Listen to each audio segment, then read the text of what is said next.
बातें करते हम खेतों की और उसके रखवाली की, बाग बगीचा फल फूलों और फसलों की हरियाली की।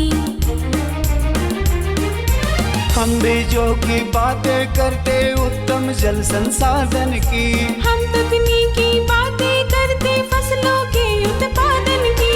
हर किसान का सपना सच हो जीवन सुखद बनाने को, गाँव-गाँव के हर आंगन का प्यारा सा ये दर्शन। कृषि दर्शन, कृषि दर्शन, कृषि दर्शन, कृषि दर्शन, कृषि दर्शन, कृषि दर्शन, कृषि दर्शन, कृषि दर्शन।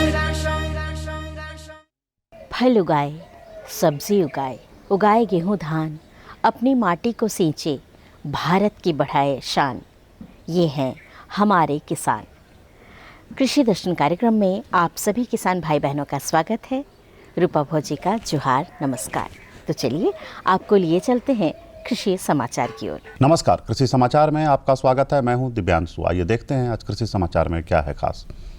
प्रधानमंत्री सिंचाई के तहत किए जाएंगे कई सिंचाई कार्य। मुख्यमंत्री पशुधन विकास योजना के तहत ले सकते हैं अनुदानित पशु आहार, और तिल के बेहतर उत्पादन के लिए लगाएं उन्नत प्रभेद कांके सफेद। अब समाचार विस्तार से। चालू वित्तीय वर्ष में राज्य सरकार द्वारा प्रधानमंत्री कृषि सिंचाई योजना के अंतर्गत कई कार्य किए जाएंगे। इसमें ट्रेंच सह बंड, जल सोख्ता, मेड़बंदी, लूज बोल्डर संरचना, तालाब, डोभा और चेक डैम का निर्माण किया जाएगा। इस वित्तीय वर्ष में इन कार्यों पर 50 करोड़ रुपए खर्च करने का प्रावधान है, जबकि भारत सरकार की ओर से पिछले वित्तीय वर्ष में कुल 30 जल छाजन परियोजनाओं को स्वीकृति दी गई है। इसके तहत 1,48,000 हेक्टेयर भूमि का उपचार किया जाना है। राज्य के कई जिलों में मुख्यमंत्री पशुधन विकास योजना के तहत अनुदानित दर पर पशु आहार और पूरक आहार उपलब्ध कराया जा रहा है। इसमें संतुलित पशु आहार की कीमत 24 रुपये प्रति किलोग्राम है। इसमें 25% का अनुदान दिया जा रहा है। इसके अलावा एरिया स्पेसिफिक मिनरल मिक्सचर और अन्य मिनरल मिक्सचर की कीमत 120 रुपये प्रति किलोग्राम है। इसमें 50% अनुदान दिया जा रहा है। 60 रुपये प्रति किलोग्राम की दर से बिकने वाला शीतवर्धक सप्लीमेंट पर भी 50% का अनुदान उपलब्ध है।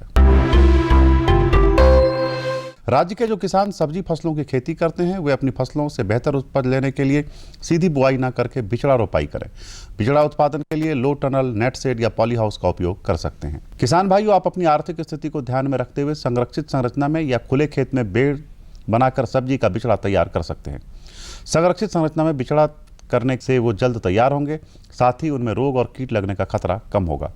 इससे आपकी लागत में कमी आएगी और उपज में बढ़ोतरी होगी। इससे ज़्यादा लाभ होगा। बिचड़ा तैयार करने के लिए सबसे पहले किसान भाई को मेरे यही सुझाव है कि आपने आर्थिक स्थिति के हिसाब से आप लोग कर सकते हैं। चाहे आप फ्लैट बेड करते हैं या रेज बेड भी हम लोग बिचड़ा तैयार कर सकते हैं। उसके अलावा जो हम लोग लो टनल बोलते हैं, प्लास्टिक के नीचे में हम लोग उसमें सीलिंग कर सकते हैं, या कोकोपीट आपके लिए बहुत अच्छी है, उसके भी हम लोग कर सकते हैं। बहुत जगह सरकार द्वारा उपलब्ध नेट शेड है, उसके अंदर भी आप लोग नर्सरी में बिचड़ा तैयार कर सकते हैं, या पॉली हाउस में भी कर सकते हैं। किसान भाइयों, आप खरीफ तिलहनी फसल तिल की खेती करना चाहते हैं तो 15 जून से 15 जुलाई तक फसल लगा सकते हैं। तिल के बेहतर उत्पादन के लिए झारखंड के लिए अनुशंसित उन्नत प्रभेद कांके सफेद लगाएं। तिल की खेती के लिए 5 से 6 किलोग्राम बीज प्रति हेक्टेयर की दर से लगाएं। बेहतर उपज के लिए बीज कतारों में बोएं। बुआई में कतारों के बीच 30 सेंटीमीटर और पौधों के बीच 10 सेंटीमीटर की दूरी रखें। अच्छी उपज के लिए उन्नत प्रभेद कांके सफेद लगाएं। इसमें 47 से 50% तेल की मात्रा पाई जाती है और उत्पादन क्षमता 3 से 4 क्विंटल प्रति हेक्टेयर है। आने वाले समय में खरीफ फसलों की खेती का काम शुरू होने वाला है। इस मौसम में विभिन्न फसलों की बुआई और खेत में खाद डालने के लिए कृषि उपकरण फर्टिलाइजर कम सीड ब्रॉडकास्टर का उपयोग कर सकते हैं। इसकी कार्यक्षमता 2 एकड़ प्रतिदिन है। आइए जानते हैं भिंडी फसल में रासायनिक दवा के बिना बंधक और फलछेदक कीटों की रोकथाम कैसे करें। किसान भाइयों, खेत में भिंडी फसल लगाने के लिए 1 से 1.5 महीना पहले खेत के चारों ओर घेराबंदी के तौर पर 2 कतार मक्का या ज्वार लगा दें। इस घेरे के अंदर की भूमि पर भिंडी लगाएं। इससे भिंडी में फलछेदक और बंधक कीटों का प्रकोप नहीं होगा। और अब एक नजर राज्य के 5 प्रमुख शहरों के मौसम के मिजाज पर। आज राज्य के 5 प्रमुख नगरों के अधिकतम और न्यूनतम तापमान कुछ इस प्रकार दर्ज किए गए। रांची का अधिकतम तापमान 36 डिग्री सेल्सियस, कृषि समाचार में आज इतना ही। अगले दिन अगले अंक में फिर मुलाकात होगी कुछ ताज़ा तरीन खबरों के साथ। तब तक के लिए दीजिए इजाज़त। नमस्कार, जोहार। अभी अभी आप देख रहे थे कृषि समाचार, जिसके अंतर्गत आपने जानकारी ली मंडी की भाव के बारे में, मौसम के मिजाज के बारे में और तरह तरह की खेती बाड़ी के बारे में। वक्त हो चला एक छोटे से विराम का, कहीं जाइएगा नहीं, हम जानकारी का पिटारा खोल चुके हैं। भारत सरकार का हर प्रयास किसानों को दे रहा है एक नई आस। देश के किसानों की खुशहाली और उन्हें आत्मनिर्भर बनाने के लिए भारत सरकार समर्पित है। प्रधानमंत्री श्री नरेंद्र मोदी जी के नेतृत्व में कृषि क्षेत्र में किए गए निरंतर प्रयासों के फलस्वरूप देश खाद्यान्न व बागवानी के क्षेत्र में आत्मनिर्भर हो चुका है और देश में दलहन का उत्पादन भी बढ़ा है। इसी तरह भारत सरकार ने खाद्य तेलों के उत्पादन को बढ़ाने के भी अनेक प्रयास किए हैं। इसी क्रम को आगे बढ़ाते हुए माननीय प्रधानमंत्री श्री नरेंद्र मोदी जी के नेतृत्व में भारत सरकार ने दूरदर्शी निर्णय लेते हुए राष्ट्रीय खाद्य तेल मिशन ऑयल पाम की शुरुआत की है। इस मिशन से देश भर के किसानों को बहुत लाभ मिलेगा। कृषि के पूंजी निवेश में वृद्धि होगी, खाद्य तेल आयात पर देश की निर्भरता कम होगी और रोजगार के नए अवसर पैदा होंगे। खाने के तेल में आत्मनिर्भरता के लिए अब राष्ट्रीय खाद्य तेल मिशन ऑयल पाम का संकल्प लिया गया है। इससे किसानों को तो सीधा लाभ होगा ही, गरीब और मध्यम वर्ग के परिवारों को सस्ता और अच्छी क्वालिटी का तेल भी मिलेगा। यही नहीं, ये मिशन बड़े स्तर पर रोजगार का निर्माण करेगा। इस मिशन के अंतर्गत ऑयल पाम का रकबा और पैदावार बढ़ाने पर जोर देने के लिए सरकार ने 11,000 करोड़ रुपए से अधिक की सहायता राशि निर्धारित की है। मिशन के तहत सरकार ने ऑयल पाम की खेती के लिए रोपण आदि की सहायता में बढ़ोतरी करते हुए पहले मिलने वाले 12,000 रुपए प्रति हेक्टेयर को बढ़ाकर 29,000 रुपए प्रति हेक्टेयर तक कर दिया है। ऑयल पाम के पुराने बागों के पुनरुद्धार के लिए 250 रुपए प्रति पौधा के हिसाब से विशेष सहायता दी जा रही है। पौधारोपण सामग्री की कमी दूर करने और बीजों की पैदावार करने वाले बागों को भी सहायता दी जाएगी। इसके तहत 15 हेक्टेयर ऑयल पाम उद्यान के लिए 80 लाख रुपए तक की सहायता राशि दी जाएगी। इसके अलावा नर्सरी विकास के लिए 40 लाख रुपए तक तय किए गए हैं। पूर्वोत्तर और अंडमान राज्यों के लिए विशेष सहायता का भी प्रावधान है। ऑयल पाम के किसान ताजे फलों के गुच्छे यानी FFB का उत्पादन करते हैं, जिनकी वर्तमान में कीमतें अंतर्राष्ट्रीय मूल्यों में उतार चढ़ाव के आधार पर तय होती हैं। पहली बार केंद्र सरकार ताजे फलों के गुच्छे की कीमत के लिए किसानों को आश्वासन दे रही है। ये व्यवहार्यता मूल्य यानी VP कहलाएगा, यानी किसानों को कोई घाटा नहीं होने दिया जाएगा। व्यवहार्यता मूल्य VP तय करने की शुरुआत 1 नवंबर से होगी और अगले वर्ष 31 अक्टूबर तक जारी रहेगी। इसे ऑयल पाम वर्ष कहा जाएगा। इस योजना के तहत वर्ष 2025-26 तक ऑयल पाम का रकबा 6.5 लाख हेक्टेयर सृजित करने और कच्चे ऑयल पाम की पैदावार वर्ष 2025-26 तक 11.20 लाख टन पहुंचाने का लक्ष्य निर्धारित किया गया है। सरकार के इस महत्वपूर्ण निर्णय से देश में ऑयल पाम की खेती करने वाले किसानों में विश्वास पैदा होगा और वे खेती का रकबा बढ़ाएंगे। इस तरह पाम ऑयल का उत्पादन भी बढ़ेगा, जिससे किसानों की आय बढ़ेगी और ग्रामीण अर्थव्यवस्था भी सुदृढ़ होगी। आज की जानकारी है मांस प्रौद्योगिकी प्रसंस्करण एवं शंकर सुकर पालन के बारे में। इसके लिए हम आपको लिए चलेंगे हमारे स्टूडियो, जहां पर हमारे विशेषज्ञ मौजूद हैं। तो चलते हैं स्टूडियो, लेते हैं जानकारी। किसान भाइयों नमस्कार। कृषि दर्शन के आज के इस अंक में आप सभी का स्वागत है। किसान भाइयों, झारखंड में बड़े पैमाने पर पशुपालन किया जाता है। बहुत सारे ऐसे किसान भाई हैं जो दुधारू पशुओं का पालन करते हैं, लेकिन बहुत सारे ऐसे किसान भाई भी हैं जो मांस उत्पादन के लिए पशुपालन करते हैं। जी हाँ किसान भाइयों, जब हम मांस उत्पादन करते हैं तो अक्सर ये होता है कि चूंकि खराब होने वाली चीज़ होती है तो हम उसे बेच देते हैं तुरंत। कई बार दाम भी सही नहीं मिल पाता है, लेकिन अगर उसका प्रसंस्करण किया जाए, उससे कई चीज़ें बनाई जा सकती है, अगर ये काम किया जाए तो अधिक से अधिक लाभ कमाया जा सकता है। किसान भाइयों, आज इसी विषय पर हमारी बातचीत होगी, मांस प्रसंस्करण प्रौद्योगिकी और सुकर पालन। इस विषय पर बातचीत करने के लिए हमारे साथ स्टूडियो में मौजूद हैं डॉक्टर रविंद्र कुमार। डॉक्टर रविंद्र कुमार बिरसा कृषि विश्वविद्यालय में बतौर वैज्ञानिक कार्यरत हैं। डॉक्टर साहब, इस कार्यक्रम में आपका स्वागत है। नमस्कार। किसान भाइयों, आपको तमाम जानकारियाँ हम उपलब्ध कराएंगे, आप हमारे साथ बने रहें। डॉक्टर साहब, जब हम बात करते हैं झारखंड में मांस प्रसंस्करण की बात करते हैं, बहुत सारे पशु हैं, लेकिन खास तौर पर हम आज बात करना चाहेंगे सूकर पालन, क्योंकि बड़े पैमाने पर किसान भाई यहाँ जो जनजातीय क्षेत्र में रहते हैं वो इस तरह का काम करते हैं। हम ये जानना चाहें कि झारखंड में सूकर पालन की संभावनाएं, ऐसे तो पालन करते हैं, संभावनाएं क्या है यहाँ पर? झारखंड में सूकर पालन की अपार संभावनाएं हैं और जैसा कि हम लोग जानते हैं कि झारखंड में अभी संख्या के आधार पर पूरे भारतवर्ष में झारखंड का दूसरा स्थान है। पहला आसाम के बाद झारखंड का नंबर आता है सूकर पॉपुलेशन, सूकर की संख्या के आधार पर। यहाँ के ज़्यादातर किसान जो है सूकर पालन करते आ रहे हैं और बहुत ही ये परंपरा प्राप्त व्यवसाय कह सकते हैं। पहले से, काफ़ी पहले से सूकर पालन से ग्रामीण परिवेश में लोग जुड़े हैं।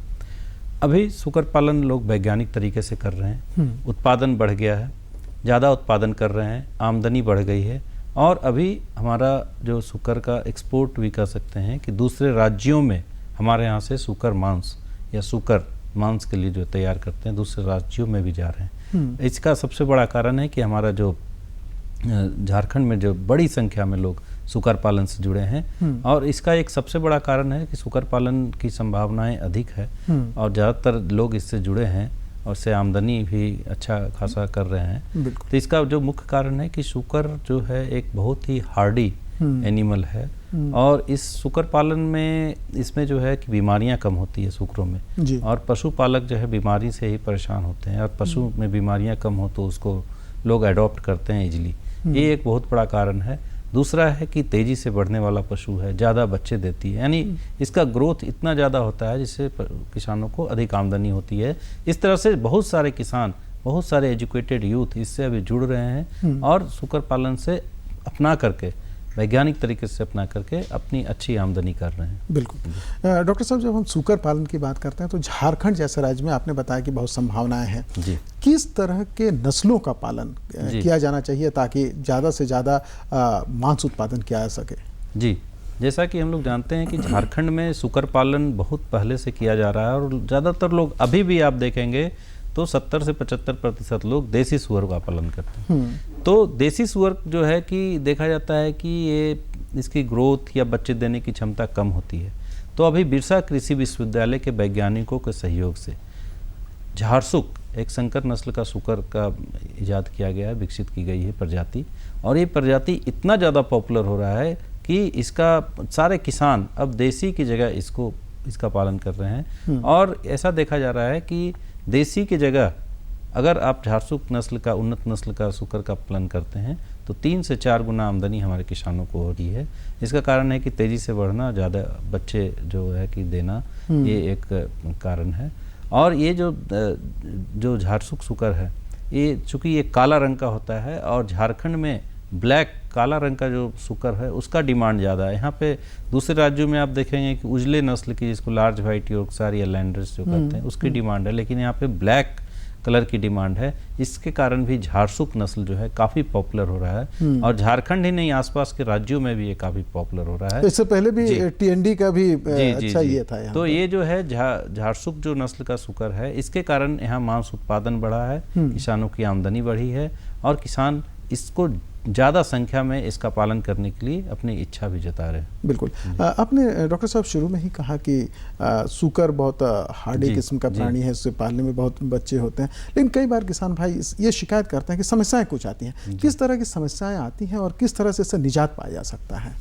सूकर पालन हमारे बहुत सारे किसान कर रहे हैं, ग्रामीण परिवेश, शहरी परिवेश में कर रहे हैं। इनको वैज्ञानिक तरीके से करने की ज़रूरत होती है और जहाँ हम परेशानियों की बात करते हैं, जैसा मैंने बताया कि इसमें बीमारियां होने की संभावना काफ़ी कम होती है, लेकिन एक बीमारी जैसे है सबसे बड़ी जो समस्या है किसानों के बीच कि जानकारी का अभाव, और एक बीमारी है स्वाइन फीवर जिसको हम कहते हैं सूकर ज्वर।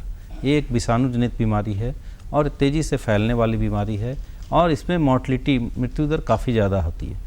तो इसकी टीकाकरण हमारे किसानों को अवश्य करना चाहिए। अगर आपने टीकाकरण इसका किया है तो ये बीमारी नहीं होगी और सूकर पालन से जो समस्याएं हो रही है, सबसे बड़ी समस्या तो वही है कि अधिक मृत्यु जो है सूकरों की कभी कभी हो जाती है, बीमारियां आ जाती है गांव में, तो मृत्यु दर बढ़ जाती है। उसको रोकने के लिए आप जो है कि स्वाइन फीवर का टीका, पहला टीका 2 महीने की उम्र में बच्चे को, उसके बाद साल में एक बार अगर आप टीका कर देते हैं तो इस बीमारी से निजात पाएंगे। इसके अलावा और कोई समस्या नहीं है इसमें सूकर पालन में। उसके बाद आप वैज्ञानिक तरीके से करने की ज़रूरत होती है, जो हमारे किसान भाई जानते हैं कि एक आवास बनाना है, संतुलित आहार देना है, लेकिन टीकाकरण सबसे महत्वपूर्ण है। और ये जो टीका अभी जो गर्मी बरसात का जो मौसम है, इस समय बीमारियां आने की संभावना होती है, तो वैसे किसान जिन्होंने टीकाकरण नहीं किया है तो इस समय आप टीकाकरण अवश्य कर लें। और इस टीकाकरण करने के बाद आपकी जो समस्या हम कहते हैं कि 70 से 75% जो होने वाली समस्या है किसानों को, वो ख़त्म हो जाएगी टीकाकरण करने से। बिल्कुल। डॉक्टर साहब, आप बता रहे थे अभी कि असम के बाद झारखंड जो है वो दूसरा सूकर की संख्या की दृष्टि से बड़ा राज्य है। निश्चित रूप से उत्पादन भी बहुत ज़्यादा है, बहुत ज़्यादा है जी। तो ऐसी स्थिति में जो सूकर पालक हैं वो सूकर का मांस ऐसे ही बेच देते हैं जी। आजकल लंबे समय से हम ये बात कर रहे हैं कि किसान भाई जो है घाटे में चलते हैं अक्सर। इससे कुछ लाभ तो ज़रूर होता है, लेकिन वो आमदनी और बढ़ाई जा सके। जी, तो किसान भाइयों को क्या करना चाहिए ताकि उनकी आमदनी इस क्षेत्र में दुगुनी हो जाए? बिल्कुल, इसमें जो है कि ज़्यादातर किसान जो है इसमें आप देखेंगे कि जो सूकर पालन से जुड़े हैं वो उसमें जो गरीब किसान हैं वो उसमें बहुत बड़ी संख्या है जो इसमें जुड़े हैं और सूकर पालन कर रहे हैं। तो सबसे बड़ी जो पहली बात है कि सूकर पालन से आमदनी की बात होती है। यहाँ पे 2 चीज़ है कि बाज़ार की व्यवस्था और उसको किस तरह से आमदनी को बढ़ाया जा सकता है। तो ज़्यादातर जो अभी भी हमारे आप मार्केटिंग को देखते हैं, इसकी बाज़ार को देखते हैं, तो ज़्यादातर जो सूकर पालक हैं वो बिचौलियों को बेचते हैं और बिचौलियाँ फिर उसको दूसरे को बेचते हैं। तो इससे पहला चीज़ है कि हमारे जो मुख्य जो किसान हैं जो मेहनत करते हैं उनको आमदनी कम मिलती है, तो उसमें अगर डायरेक्ट मार्केटिंग करने से उनकी आमदनी बढ़ेगी। दूसरा चीज़ है कि प्रसंस्करण की जो आपने बात की कि मांस, जैसे अभी हम देखते हैं पहले जो देसी किस्म के जो सूकर पालन करते थे उसका वजन 20 किलो 25 किलो होता था और वो कहीं भी स्लॉटर करके बेचते हैं तो तुरंत ख़त्म हो जाता था। अभी जो हमारा जो संकर नस्ल झारसुक नस्ल का जो सूकर है उसका वजन 80 किलो 90 किलो होता है, तब वो बाज़ार के लिए उपयुक्त होता है। तो जब आप बाज़ार में जाते हैं उनको बेचते हैं तो हो सकता है कि 8 किलो 10 किलो बच सकता है। तो पहला चीज़ है कि उसको किस तरह से हम लोग उसको प्रसंस्करण करके और उसको हम लोग कुछ उत्पाद बना करके बेच सकते हैं, जो बचा हुआ मांस बेकार ना हो जाए। नहीं तो क्या होता है कि जब टाइम खत्म हो रहा है तो पौने दाम में बेच दिए। तो ये चीज़ पहला है कि डायरेक्ट बाज़ार में जाएं और उसको मार्केटिंग करना है या बाज़ार व्यवस्था आप एक तैयार करना होगा। दूसरा चीज़ है कि जो सूकर मांस है अगर उसका प्रसंस्करण करते हैं, उसका उत्पाद बनाकर बेचते हैं तो सीधा रूप से आप देखेंगे 2 से 3 गुना आमदनी आपकी हो जाएगी। जो सूकर मांस आप जो है 250 रुपये किलो अभी बाज़ार में बिक रहा है, अगर उसका प्रसंस्करण करके बेचते हैं तो वही चीज़ जो है 500 रुपये किलो में बिकेगा या उससे अधिक में बिकेगा। लेकिन अभी भी हमारे झारखंड में जो किसान हैं उनमें अभी इस तरह से मांस का प्रसंस्करण के बारे में अभी उनको जागरूकता नहीं है, जानकारी नहीं है और कुछ लोग अभी इसमें इन्वॉल्व हैं, कर रहे हैं, लेकिन ज़्यादातर किसान अभी इस तरह से इन्वॉल्व नहीं है। उनको इसमें आगे आना होगा और उसमें कर सकते हैं। तो जब हम प्रसंस्करण की बात करते हैं, जो मांस है वो हम बाज़ार में बेच दिए, मान लीजिए कि 80 किलो है उसमें 10 किलो बच गया है और हम प्रसंस्करण करना चाहते हैं, तो किस तरह से प्रसंस्करण किया जा सकता है, उसको किस तरह से उससे फिर मुनाफा कमाया जा सकता है? जी बिल्कुल, अभी आप देखेंगे कि हमारा झारखंड जो है, झारखंड में ज़्यादातर किसान या मैं देखता हूँ कि ग्रामीण परिवेश में लगभग 99% जो है कि मांस खाने के शौकीन होते हैं और मांस खाते हैं। दूध का कम है उपयोग, मांस का ज़्यादा है। इसके अलावा जो है कि मांस जब वो ज़्यादा खाते हैं तो जब हम उसका प्रसंस्करण करते हैं, ज़्यादातर क्या होता है कि हमारा हार्ट सिस्टम है, सप्ताह में 1 दिन हार्ट है तो मांस मिला तो खाए, नहीं तो नहीं खाए। लेकिन प्रसंस्करण करने के बाद अगर उनको जो जैसा फूडिंग हैबिट है हमारे किसानों के पास, अगर उनको डेली मांस मिलता है तो वो खा सकते हैं। जैसे कि आप देखते होंगे कि सूखी मछली हमारे बाज़ारों में उपलब्ध है और ग्रामीण परिवेश के लोग उसको सब्जी में मिलाकर, दाल में मिलाकर उस मछली को वो खाते हैं। तो इस तरह से आप अगर आसाम जाएं तो आप देखेंगे कि वहाँ पे हर एक स्टॉल पे आप देखेंगे कि इसका अचार मिलता है, पिग का जो पोर्क का अचार है वो मिलता है। तो उसमें आप देखेंगे कि ये बनाना बहुत ही आसान है। जैसे हम लोग घर में अचार बनाते हैं उस तरह से आप इसके मीट को स्लाइस काट करके और उसको 50 ग्राम या 100 ग्राम का आप अचार बनाकर बेचें, और तो ये काफ़ी अच्छा हमारे किसानों के बीच हो सकता है और इसका डिमांड भी अधिक होगा, क्योंकि वो खा रहे हैं खाना, तो साथ में अगर उसका 2 पीस अचार का मांस का ले लिए तो उससे प्रोटीन की मात्रा भी मिल जाती है, और साथ ही साथ जो है कि टेस्ट और जो मांस खाने की जो आदत है वो भी पूरा हो जाता है, जो डिमांड है। तो इस तरह से छोटी छोटी शुरुआत कर सकते हैं। पहला जैसे अचार बना सकते हैं, अचार को पैकेजिंग करके बहुत ही आसान है, उसको आप दे सकते हैं।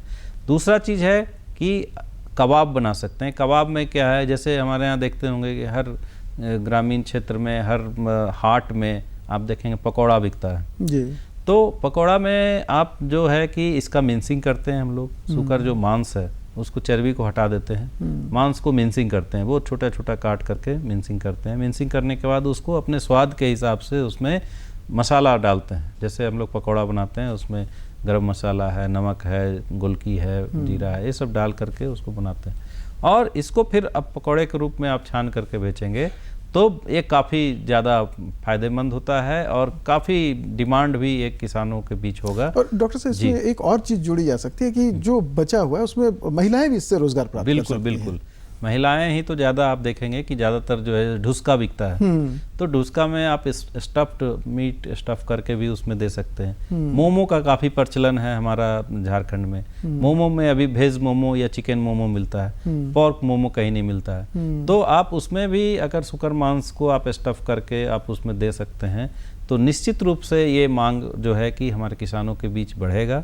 और वो लोग अभी उपलब्धता नहीं है इसलिए वो लोग उसको नहीं डिमांड करते हैं, लेकिन अगर ये उपलब्ध होगा तो बिल्कुल डिमांड करेंगे। तो इस तरह से हमारे किसान अगर प्रसंस्करण करना चाहें तो ऐसा नहीं कि बहुत सारे मशीन की ज़रूरत है, बहुत सारा खर्च की ज़रूरत है, छोटे स्तर पे वो कर सकते हैं, घरेलू स्तर पे कर सकते हैं। अचार बनाकर कर सकते हैं, आपका ये मोमो बनाकर कर सकते हैं, पकौड़ा कबाब बनाकर कर सकते हैं। इसके अलावा वैसे किसान जो कि थोड़ा बड़ा स्तर पे करना चाहते हैं तो हमारा सॉसेज और नगेट्स, ये 2 प्रोडक्ट वो बना सकते हैं। इसमें 10-15 हज़ार रुपये का मशीनरी खर्च होगा, हैंड मशीन भी आता है, ऑटोमेटिक में तो सपोज़ कि ज़्यादा उसमें खर्च हो सकता है, तो 15,000-20,000 का मशीनरी बैठा करके सॉसेज बना सकते हैं। सॉसेज में भी उस तरह से मिन्सिंग करते हैं मीट को, और उसका केशिंग आता है, केशिंग में उसको फिलिंग करते हैं, उसके बाद उसको कटिंग करते हैं, उसको फिर आप प्रिजर्व करके रख सकते हैं। तो इसमें एक और फ़ायदा है कि आपका जो मांस जो बचा है उसको आप प्रिजर्व करके रख सकते हैं। हमारा मांस आज नहीं बिक रहा है तो उसको हम दूसरे दिन बेचेंगे, प्रोडक्ट बनाकर बेचेंगे तो ज़्यादा दाम में बिकेगा। बिल्कुल। तो आपका एक चीज़ है कि आपने सुकर पालन जो कर रखा है उस पर जो आपको आमदनी हो रही है, आमदनी 2 से 3 गुना बढ़ जाएगी।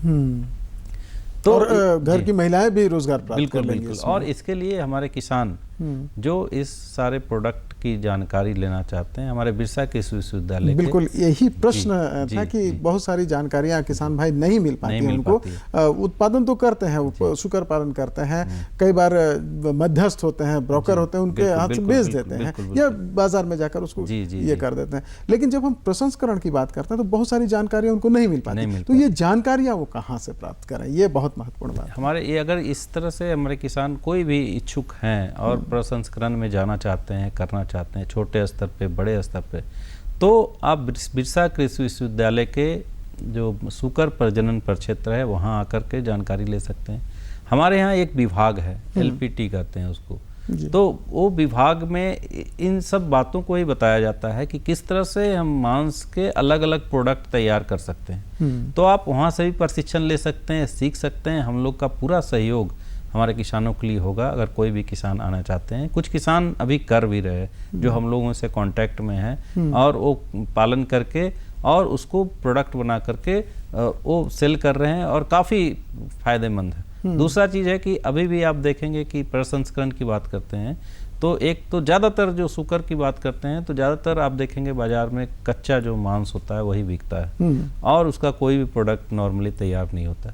तो अभी जैसे कि बहुत सारा आप देखेंगे कि चिकन का प्रोडक्ट है, मीट बना हुआ या हांडी मटन है, तो उस तरह से भी हम अपने पॉर्क को जो सुकर मांस है उस तरह का प्रोडक्ट भी आप ला सकते हैं, क्योंकि इसमें अगर आप स्पेसिफिक अलग से एक आप सिर्फ सुकर मांस के लिए आप अगर शॉप खोलते हैं तो बिल्कुल वहाँ पे डिमांड होगा, क्योंकि बहुत सारे लोग जो है वो चाहते हैं कि हमें कहाँ से मिलता है लेकिन उपलब्ध नहीं है। और ज़्यादातर जो कटिंग होता है हाट में होता है, सप्ताह में एक दिन होता है, ये सब प्रॉब्लम है। तो इसके लिए हमारे किसान भाई इसमें आगे आ सकते हैं, बहुत अच्छी आमदनी होगी उनको, और इसमें से जो भी सहयोग चाहिए हमारे बिरसा कृषि विश्वविद्यालय से उनको सहयोग होगा। बिल्कुल। तो किसान भाइयों, सिर्फ सुकर को आप बाजार में सीधे नहीं बेचकर इसका प्रसंस्करण करके बहुत ज़्यादा लाभ कमा सकते हैं। डॉक्टर साहब, बहुत अच्छी जानकारी दी आपने, इसके लिए आपका बहुत बहुत धन्यवाद। किसान भाइयों, आपसे भी चाहेंगे इजाज़त, नमस्कार।